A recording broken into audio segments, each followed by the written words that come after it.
Welcome to Thoughts on Tech, powered by Eastern Communications. I'm Dani Laurel, and I am thrilled to be your host in this unique podcast series. In this series, we aim to raise awareness on ICT solutions, its many benefits, and uncover success stories of various industry leaders. Today, we will be talking about integrating digital skills in education. We're very happy to have with us Aurelien Chu. He's the co-founder of Eskwelabs. Aurelien, welcome to the show. Thank you. Pleasure to be here. Talking to you offline, and you're not even Filipino. You look right. Filipino, though, but you're actually French-Chinese who came here 5 years ago to establish Eskwelabs.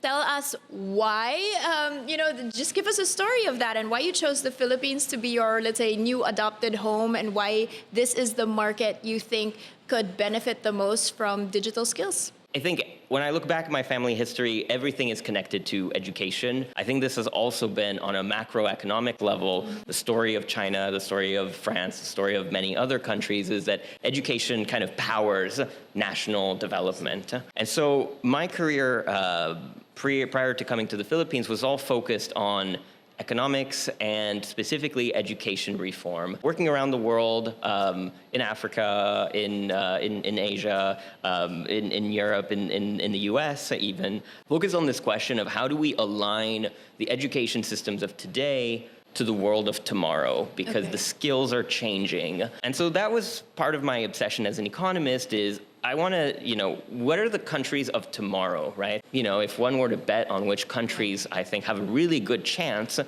is going to be countries like the Philippines or Indonesia or Vietnam. But I think the main thing is a lot of my work was with governments. So working on national education policy, trying to align the education sector to the skills. And I think the growing realization that for a lot of different reasons, the way that governments are set up, it's almost structurally impossible for them to keep up with the skills. And so I felt like, if you want to make a difference, you need to shift to a model where you're not anchored to that. And that is where I think the way that the tech sector is developing its products that are changing the world is maybe an inspiration for how to also do education. Yeah. I think one shame in the world is that I think there's a lot of innovators out there, and a lot of innovation I think gets absorbed by the more like profit-seeking parts of the tech sector, right? Sure. Like finance and et cetera. But I think it's actually sectors like education that need that innovation more than anyone else.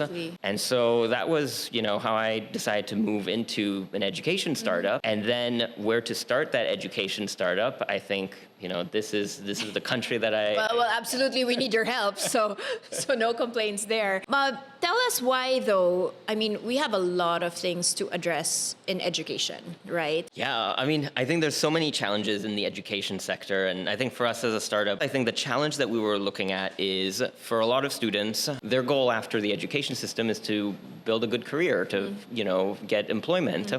And so our approach for what we teach is that we go to the employers and we ask the employers, what are the skills that you're finding the hardest to recruit for? And we train them specifically in what the employers are looking for. Okay. And that to us is where we differentiate ourselves from the regular education system. The reason we're focused on skills like AI is because this is where we see the biggest gap between the education system is not training people in this, but the employers really need that. So how big of a gap needs to be filled when it comes to a skills gap? Let's zoom out a little bit and look from a macro perspective of the country.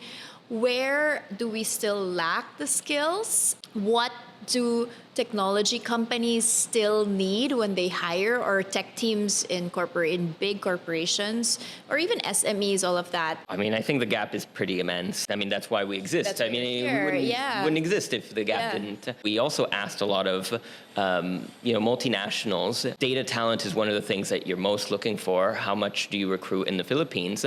And a lot of companies said, we don't even recruit in the Philippines. We put our data talent teams in India because we don't think in the Philippines it's we good can enough. recruit enough. So many said, we will put customer service in the Philippines, but we will not put tech. Wow. We are seen as a good service hub, but not as a tech hub. Yes, I think when it comes to talent. What have they got that pushed that in their favor that we didn't get?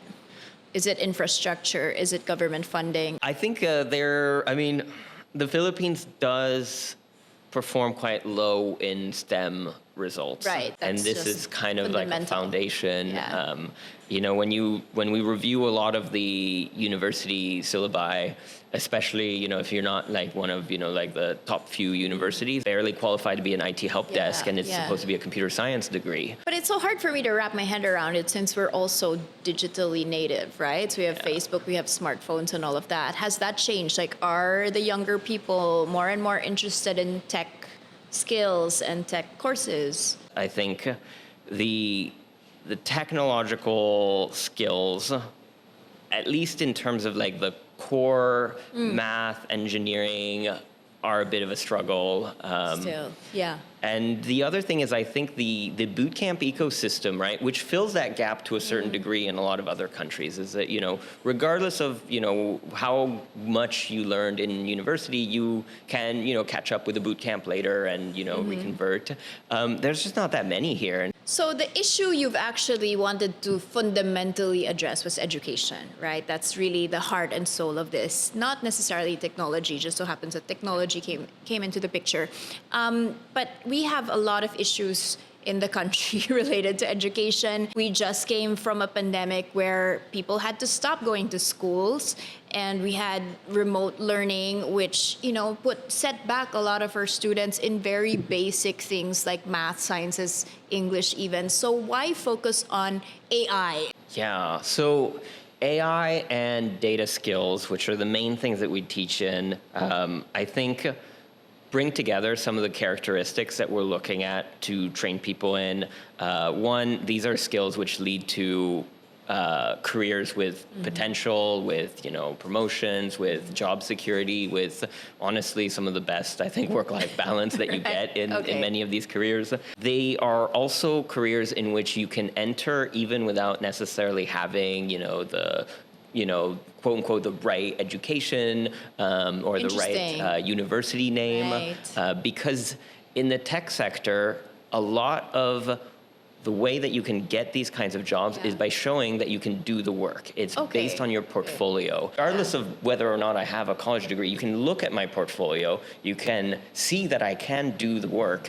And again, because these are in-demand skills, the employers say, well, it looks like you're a great data scientist, regardless of, what your job history is. It's also the kind of job that I think accepts people who have come from different career backgrounds. They're jobs that open you up to high quality future employment. Surely there are many other platforms out there where you could learn all of these things, data analytics, and they could go online and do this.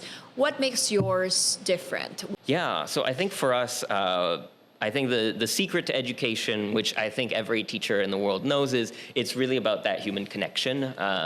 I think there are fantastic platforms out there to learn pretty much everything in the world. Yeah. Especially if you're teaching tech, then you can use tech to learn tech. Right? Exactly. But you look at, Coursera, all of these online courses, they have something like a 10% completion rate, right? 90% of people try it and then they kind of give up at some point. So what we offer is a very structured learning environment where you're learning with a community of other people, just like in university, and you're learning with an actual real teacher. And our model actually is, in addition to the traditional teacher setup, and our teachers I think are very unique in that they are all industry professionals. So they're teaching what they do, what works, and what better way to get a job as an AI engineer than to be trained at by someone who is an AI engineer, right? Yeah. But we also embed tutors and mentors into the class itself. So even if, let's say you have a class of 30 people, you have one person who might be the most senior instructor who teaches, but in addition, you've got 6 other teachers inside the class, and they will be embedded within smaller groups. When you have a teacher and you have 30 students, can the teacher really care for every student? That's hard. Yeah. But if you only have 3 or 4 students in your group, then you can definitely follow along with them. And in that way, I think you build that human connection with your mentor. Where do you get the resource professors? How many are in your roster, and how did you find them? So for us, our model is all of our teachers, they are working professionals, and they're teaching as a way to give back.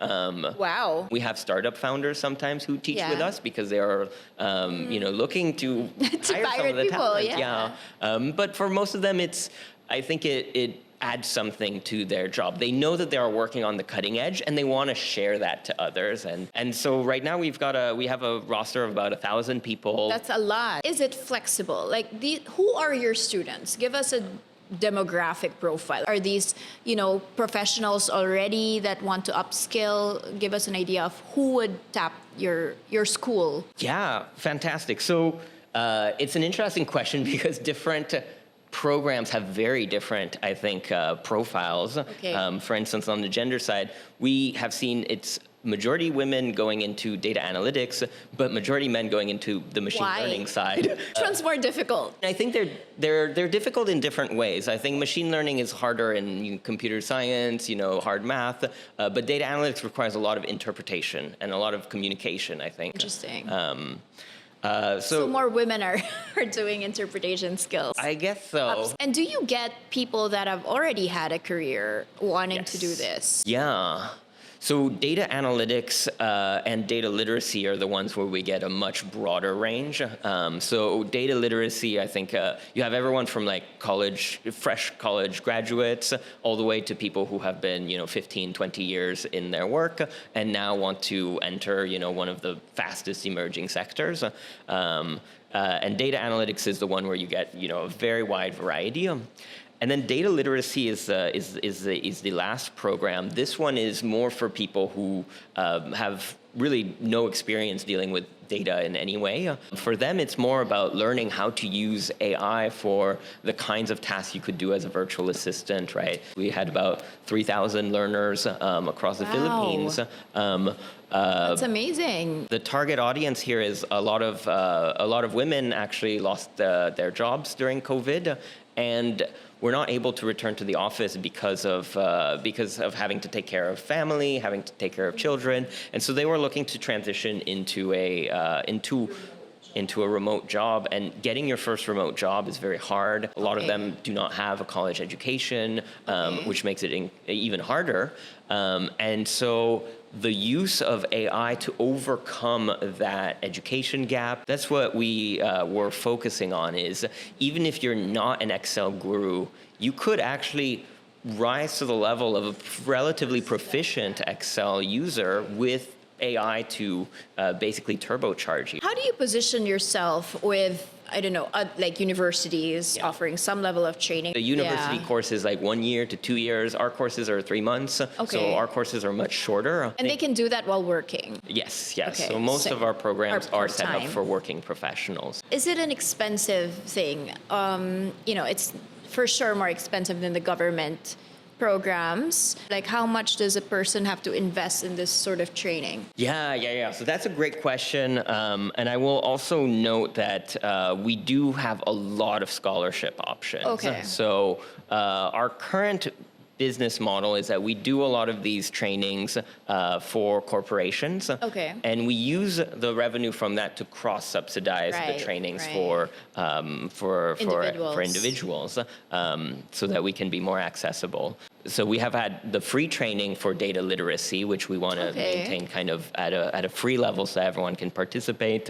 Then we have the data analytics bootcamp, which is about 30,000 pesos, which is quite a lot. For 3 months? For 3 months. For 3 months, okay. And then data science is 60,000 pesos. Okay. But increasingly, one of the things that we're doing is we also have there's a pay to study and there is a work to study arrangement. And the work to study arrangement is that we will reduce the tuition if, in exchange, you help us with our own data and AI tasks. So tell us about the success rate, and maybe share some stories, like success stories of, do you have a favorite student?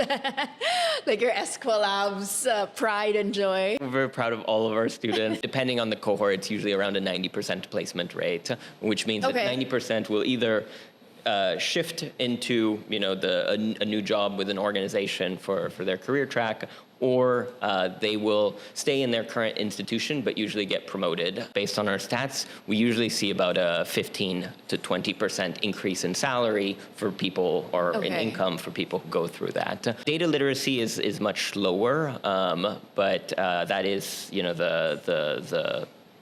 the program that I think is more focused on people becoming self-employed freelancers. That's the best way to spread the word. Yes. One of our first students, he was completely new to data science, transitioning from, I think, a psychology background. And he went and worked for a startup afterwards doing data science. Then he came back to us 2 years later. Now he's heading the data science team. Wow. And now he's like, I'm here to, recruit. Can you send me the resumes of all the recent graduates? And I think, that's full circle. Yeah, exactly. I mean, that's the kind of story that you can see in tech, is like a student will graduate, and this is not an industry where, you will get promoted every 5 years. This is an industry where if you're fast at learning and you're dedicated and you're kind of enthusiastic, you can get promoted very, very quickly. Give us how you would reimagine education for the next generation, given the jobs of the future. How should it be? I think when we look at technology like AI and the way I think it's changing the way people are learning and the way people are being employed, I think increasingly there is a premium on people who know how to use AI properly. And this is where I think we're starting to get into one of the biggest, I think, emerging challenges for education is, I think there's a lot of industries that are looking around and saying, actually, AI is really good at following direction. And so a lot of the junior jobs, that's also what they historically are. Those jobs, I think, are starting to disappear. Like, those jobs, I think, are starting to be automated. That's a huge challenge. But I think if you have young people who are trained in education to be able to take on very ambitious projects and know that at the end of the day, if you're not a great data analyst, it's not the end of the world, because the AI can actually do a lot of data analysis for you. If you don't know how to set up a web page, AI can, help you vibe code that. And so I think the result is getting young people, the next generation, and actually not just the next generation, but all generations. Living with it. Yeah, I think everyone to move away from thinking of yourself almost like as a human machine, where it's like, I specialize in doing a task over and over again. And instead of thinking of ourselves as, I'm a problem expert. I just address, I solve problems. And I will use AI as a tool to solve those problems. But the question, okay, so we're going to end with this, because we were talking about this offline, but it's such an existential question. It's a double-edged sword, right? On the one hand, we're supposed to be above AI because we're the ones training AI. But on the other hand, the next generation that have grown up with AI and didn't train them have lost the information or the knowledge that we built, right? And it's spoon-fed to them. Information is spoon-fed. I'm sure you've seen that if you've been in education long enough, like students it's so much easier for them now. Whereas, like you mentioned, even our memorization and having to take the test, that's all part of how we built our knowledge long-term. And if you take that out and automate it, is that going to give us critical thinkers? I think we still need some fundamentals. But beyond that, I think a lot of the kind of critical thinking that I might expect from the next generation is actually from just going on these like deep dives where they're using AI to learn things to a level that that they could do. As I think AI potentially leads us to a world where people are both smarter and lazier in a certain way. And